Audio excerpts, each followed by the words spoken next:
एक secret mission जिसने एक मुल्क का इतिहास बदल दिया। दुनिया की एक ऐसी खुफिया एजेंसी का मिशन जिसने 1000 मील दूर बैठकर एक मुल्क की कमर तोड़ दी। ऐसा सीक्रेट मिशन जब एक मुल्क के न्यूक्लियर प्रोग्राम पर सर्जिकल स्ट्राइक हुई। वो सीक्रेट मिशन जब 3 गोलियों ने एक मुल्क के सीने पर नासूर बनने वाले जख्म दिए। कहानी डॉक्टर मोहसिन फखरीजादे की हत्या की। हमें परवाह नहीं, ईरान इसका क्या बदला लेगा, ये कहना था दुनिया के सबसे ताकतवर देश अमेरिका के उस वक्त के प्रेसिडेंट का।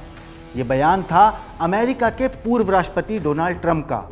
3 जनवरी 2020 को अमेरिका ने ईरान की एक बड़ी शख्सियत कुदूस फोर्स के chief major general Qasem Soleimani की एक ड्रोन हमले में हत्या की थी। ये हमला ईरान के दिल पर एक ऐसे जख्म के जैसा था जिसका ईरान इलाज नहीं कर सकता था।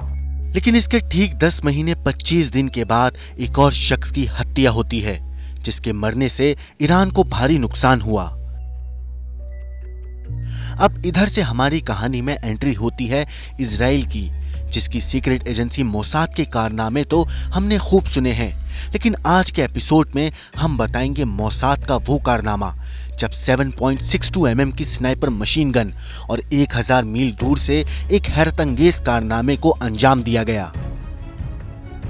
वैसे तो अमेरिका के मुकाबले इजराइल ईरान के 10 मिलिट्री पर्सनल्स को मार चुका है, लेकिन ना कभी उसने इसकी जिम्मेदारी ली और ना ही कभी उसके ऑपरेशन की भनक लगी। यूं तो इजराइल चारों तरफ दुश्मनों से घिरा हुआ है, लेकिन सवाल यह है कि इजराइल की ईरान से इतनी जानी दुश्मनी आखिर है क्यों। तो आपको बता दें कि इस नफरत की नींव आज से सालों पहले वर्ल्ड वॉर 2 के टाइम पर रखी गई थी, जब यहूदी नरसंहार के बाद इजराइल का एक ही मकसद था, नेवर फॉरगेट नेवर अगेन। और इसीलिए इजराइल अपने आसपास के मुल्कों में होने वाली किसी भी गतिविधि पर पैनी नजर बनाए रखता है। उसे लगता है कि ईरान के पास अगर परमाणु हथियार आ गए तो उसके अस्तित्व को खतरा पैदा हो जाएगा। मिडिल ईस्ट और इजराइल के बीच संघर्ष के लंबे इतिहास और धर्म के एंगल की वजह से उसका ये डर भी वाजिब है। तो इसीलिए उसने ईरान के बढ़ते परमाणु हथियारों की ताकत को रोकने का प्लान बनाया ताकि ईरान का न्यूक्लियर प्रोग्राम पटरी से उतर जाए। और इसके बाद अक्टूबर 2020 में उसने ईरान के न्यूक्लियर प्रोग्राम पर सर्जिकल स्ट्राइक करने की ठानी। उसका निशाना था डॉक्टर मोहसिन फखरीजादे, जो तेहरान की इमाम हुसैन यूनिवर्सिटी में प्रोफेसर थे। कहते हैं कि उनके परिवार वालों को भी इसकी खबर नहीं थी कि वो ईरान के न्यूक्लियर प्रोजेक्ट आमाद के चीफ साइंटिस्ट थे।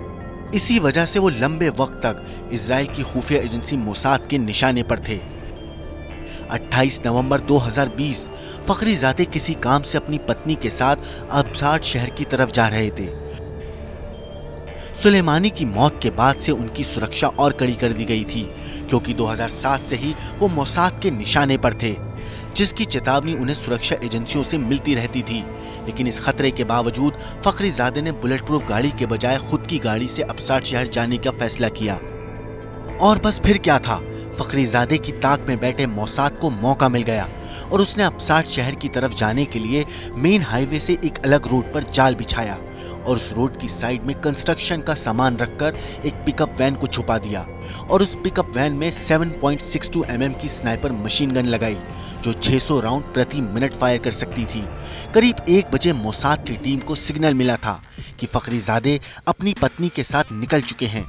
सिग्नल मिलते ही स्नाइपर ने गन को सेट किया और अपनी उंगलियां ट्रिगर पर जमा दी। गाड़ी में फखरीजादे ही बैठे हैं ये तय करने के लिए पिकअप वैन जहां खड़ा था उससे कुछ दूर पहले एक गाड़ी को खड़ा किया गया, जिसमें हाई रेजोल्यूशन कैमरे लगे थे।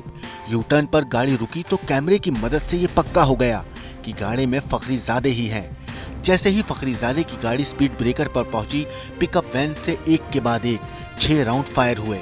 इसमें से 3 गोलियां फखरीजादे को लगी और उनकी वहीं पर मौत हो गई। इस पूरे ऑपरेशन में सिर्फ 1 मिनट का वक्त लगा, जिसके बाद पिकअप वैन को एक्सप्लोसिव की मदद से उड़ा दिया गया। बाद में उन्होंने पिकअप वैन के पुर्जों को चेक किया तो पता चला कि ट्रिगर चलाने वाला व्यक्ति वहां से करीब 1000 मील दूर बैठा है, जिसने दूर बैठकर इस पूरे ऑपरेशन को अंजाम दिया। इसकी मुख्य वजह यह थी कि फखरीजादे की सुरक्षा इतनी कड़ी थी कि जमीन पर किसी एजेंट की मदद से इस मिशन को अंजाम देना नामुमकिन था, क्योंकि मोसाद का शुरू से एक नियम रहा है कि अगर किसी ऑपरेशन को अंजाम देने वाले का रेस्क्यू नहीं किया जा सकता तो वो ऑपरेशन को अंजाम ही नहीं देंगे। इस घटना के बाद लगा था कि ईरान के सब्र का बांध टूट जाएगा, लेकिन उसने इसके बावजूद कोई बड़ा कदम नहीं उठाया। इसका एक कारण ये था कि अमेरिका में चुनाव के नतीजे आ चुके थे, ट्रंप रुखसत हो चुके थे और बाइडेन प्रेसिडेंट इलेक्ट बन गए थे। जैसे कि उम्मीद थी, बाइडेन ने आते ही दोबारा न्यूक्लियर डील पर काम शुरू कर दिया। वियना में यूरोपियन यूनियन की मध्यस्थता से अमेरिका और ईरान के बीच न्यूक्लियर डील को लेकर वार्ता शुरू हुई और इसी साल ईरान में भी सत्ता में परिवर्तन आया। वहां के नए राष्ट्रपति ने न्यूक्लियर डील की एवज में मांग रखी कि अमेरिका सभी आर्थिक प्रतिबंधों को वापस ले, लेकिन बाइडेन इस बात पर अड़े हैं कि ट्रंप ने जो एक्स्ट्रा प्रतिबंध लगाए थे सिर्फ उन्हें ही वापस लिया जाएगा। अब खबर है कि ईरान के विदेश मंत्रालय के प्रवक्ता ने एक प्रेस कॉन्फ्रेंस में अपनी प्रतिक्रिया देते हुए न्यूयॉर्क टाइम्स की उस रिपोर्ट को भी खारिज किया है।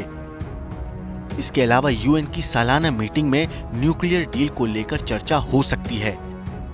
न्यूक्लियर एनर्जी से जुड़ी एक अंतर्राष्ट्रीय संस्था है IAEA, जिसका पूरा नाम है इंटरनेशनल एटॉमिक एनर्जी एजेंसी। इसका काम है न्यूक्लियर एनर्जी के मिलिट्री इस्तेमाल पर रोक लगाना। उसका कहना है कि डील दोबारा लागू नहीं हुई तो ईरान परमाणु हथियार बनाने के एक कदम और करीब आ जाएगा।